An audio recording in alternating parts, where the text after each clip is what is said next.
Morning students. आज का topics हमारा बहुत ही बेस्ट होगा। टॉपिक्स आप प्राय मेंस्ट्रुएशन में पढ़ा करते हैं कि curve surface area of cylinder, curve surface area of the cylinder, इसके बारे में प्राय प्रत्येक दिन कुछ न कुछ इससे रिलेटेड प्रश्नों को आप या इससे रिलेटेड प्रश्नों से गुजरते हैं। तो आपने प्राय लिखता है कि 2πr/h।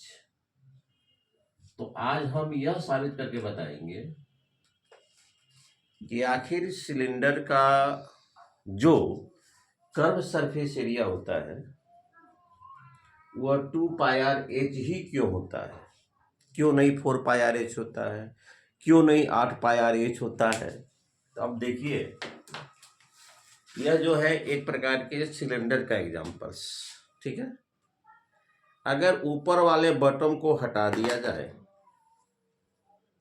खाली डिब्बा, ऊपर वाले बटन को हटा दिया जाए और ऊपर नीचे वाले को भी अपर, और जैसे ये देखिए इस अपर टॉप जो है यह होल हो गया, इधर से मैंने निकाल दिया, तो बीच का जो हिस्सा बचता है वह कर्व सरफेस एरिया कहलाता है। अगर इसको भी ढक दे और इसको भी ढक दे, इस दोनों सर्कुलर को मिलाकर अगर हम एरिया निकालते हैं तब वह कहलाता है टोटल सरफेस एरिया। लेकिन यह अपर पोर्शन भी रिमूव है और डाउन पोर्शन भी रिमूव है, तो बीच का जो हिस्सा कहलाता है वह कहलाता है कर्व सरफेस एरिया, वक्र पृष्ठीय क्षेत्रफल।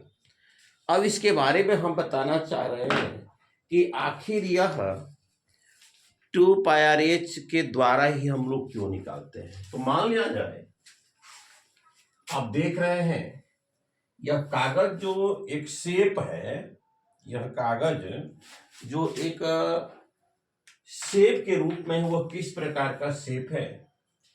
तो मान लिया जाए ये 2 डायमेंशनल है, ये रेक्टेंगल है। मान लेते हैं यह एल हुआ और ये आपका बी हुआ, मान लेते हैं ये आपका बी हुआ, और जरूरी पड़ने पर इसे एच भी कहा जा सकता है, चूंकि बेस इंटू हाइट, इसे एच भी कहा जा सकता। ये देखिए रेक्टेंगल किस प्रकार का शेप है, 2 डायमेंशनल, जिसका एरिया निकाला जा सके उसे 2 डायमेंशनल शेप कहते हैं। जिसका हम लोग एरिया निकाल सकते हैं, जिसका एरिया निकाल सके उसको कहते हैं 2 डायमेंशनल शेप कहते हैं। जिसका हम लोग एरिया निकाल सके उसको कहते हैं 2 डायमेंशनल, और जिसका वॉल्यूम निकाला जा सके उसको हम लोग कहते हैं 3 डायमेंशनल।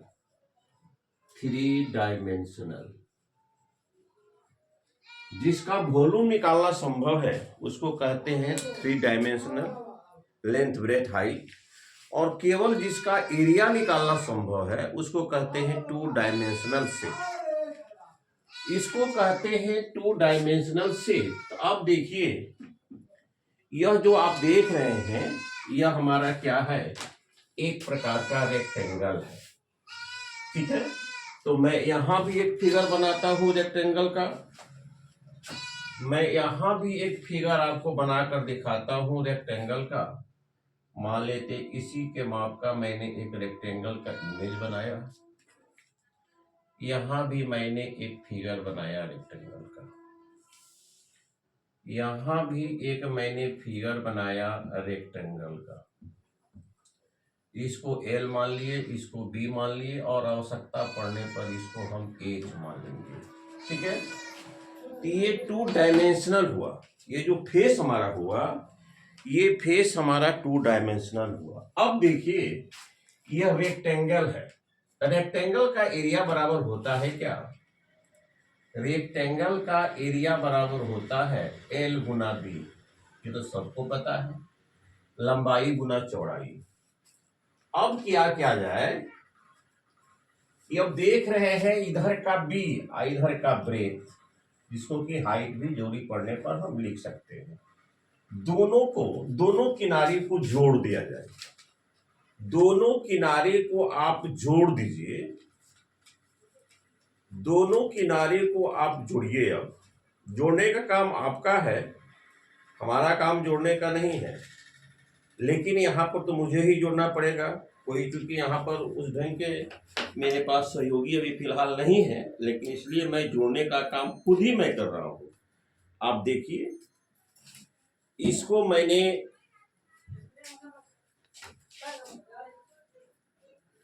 देखिए, अब जोड़ने का भी कुछ ऐसा व्यवस्था लग रहा है जो कि आप लोग सरप्राइज होंगे।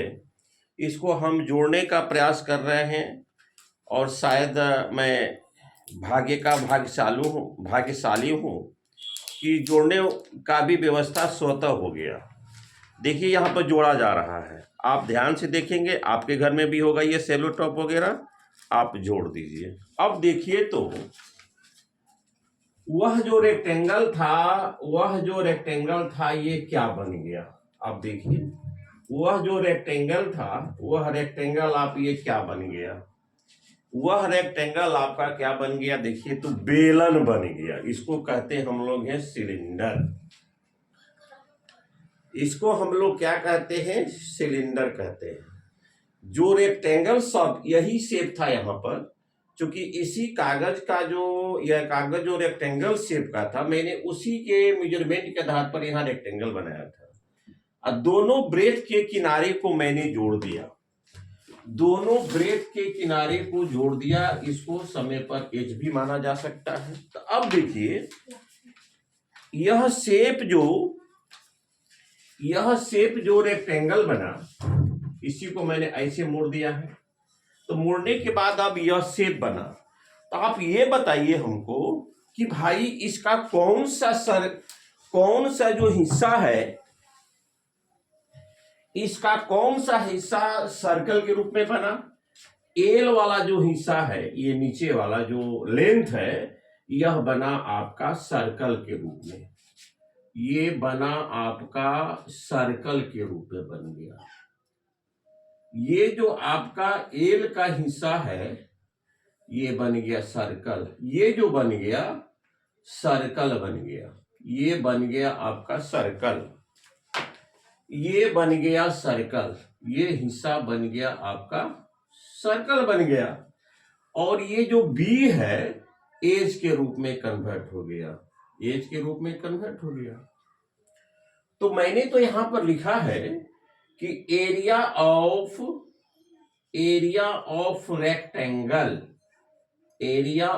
रेक्टेंगल बराबर एल इंटू बी। तो इस दोनों किनारे को जब हम जोड़ दिए हैं, ब्रेथ और ब्रेथ को जोड़ दिए हैं, तो क्या बना था? बन गया ये सिलेंडर बन गया। और सिलेंडर बन गया तो एल वाला हमारा किनारा कहाँ गया? ये सर्कल के रूप में, यही एल है। तो एल का तो फॉर्मेशन किसमें हो गया? सर्कल में। तो सर्कल का बाउंड्री क्या होता है? 2 पाई आर। सर्कल का बाउंड्री क्या होता है? 2 पाई आर। और बी को मान लिए हम एच। तो रेक्टेंगल को ही मैंने सिलेंडर में कन्वर्ट किया। रेक्टेंगल को ही मैंने सिलेंडर में कन्वर्ट किया। तो आप लिखिए, area of rectangle area of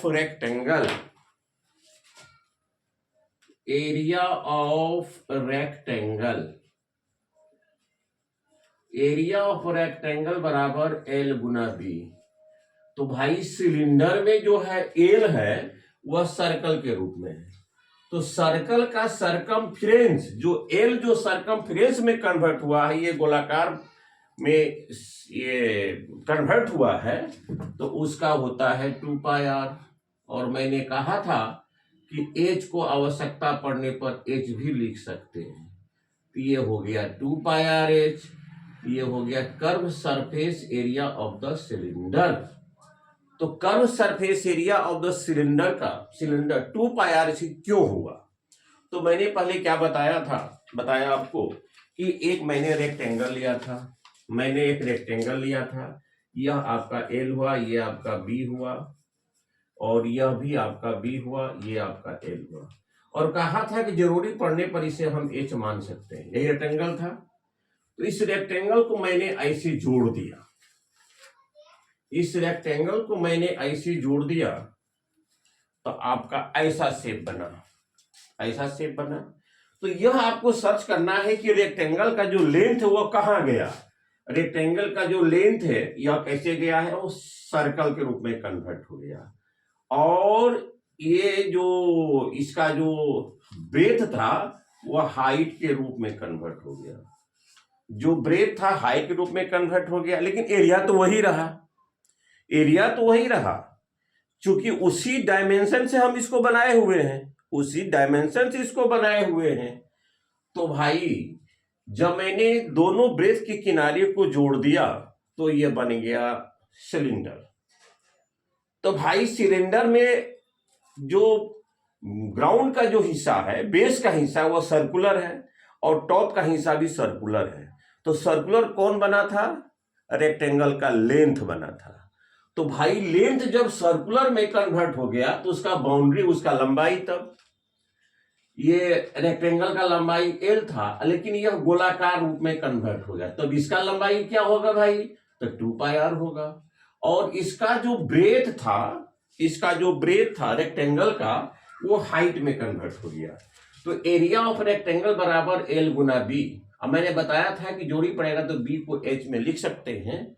तो जो रेक्टेंगल का लेंथ था वो सर्कल बन गया। और सर्कल चूंकि लेंथ के रूप में ही लेना है, सर्कल का हिस्सा जो बाउंड्री है लेंथ के रूप में लेना है, तो उसका लेंथ कैसे निकालेंगे भाई? तो 2πr के रूप में निकालेंगे। और चूंकि इसका r भी आप निकालेंगे ना भाई, इसका r भी आप निकालेंगे इसका, तो r हो गया इसका नीचे वाला हिस्सा और ये हो गया आपका हाइट। इस प्रकार से आज का हमारा टॉपिक्स ये रहा कि आप कैसे कर सकते हैं। एक बार बोर्ड परीक्षा में पूछ दिया था, prove that curve surface area of the cylinder बराबर 2πrh। जब एग्जामिनेशन में जब क्वेश्चन एराइज हो जाता है तो हम सभी उसके प्रति जागरूक होते हैं कि बच्चे को सूत्र को भी रिलेटेड करके बताना अनिवार्य है। नहीं तो लोग इग्नोर करते हुए आगे की तरफ बढ़ते चले जाते हैं, डायरेक्ट बच्चों को बताना शुरू कर देते हैं, या कोई भी, हम चाहे कोई भी हो, कि लिखो curve surface area of cylinder बराबर 2πrh। लेकिन यह बताना शायद मतलब कि कुछ कम % ही लोग इस पर जाते होंगे कि बच्चे को यह समझा दिया जाए कि इसका एरिया 2πrh क्यों होता है। इसलिए अगर सारे सूत्र को प्रूव करने के लिए अगर सिखा दिया जाए तो उसके मानसिकता का इस तरह से क्रिएशन होगा कि उसके आगे इससे रिलेटेड जो भी प्रश्न रहेगा वह हर दृष्टिकोण से उसका तर्क कर सकता है और संभवतः उस प्रश्न को बनाने में सफल भी हो सकता है। तो डियर स्टूडेंट्स, आज का हमारा ये टॉपिक समाप्त रहा और मुझे लाइक करके जरूर प्रोत्साहित करेंगे। और मैं एक ही बार में कितना करूं, और आपसे तो एक ही सहयोग ले सकता हूं, लाइक, शेयर और subscribe. Thank you very much.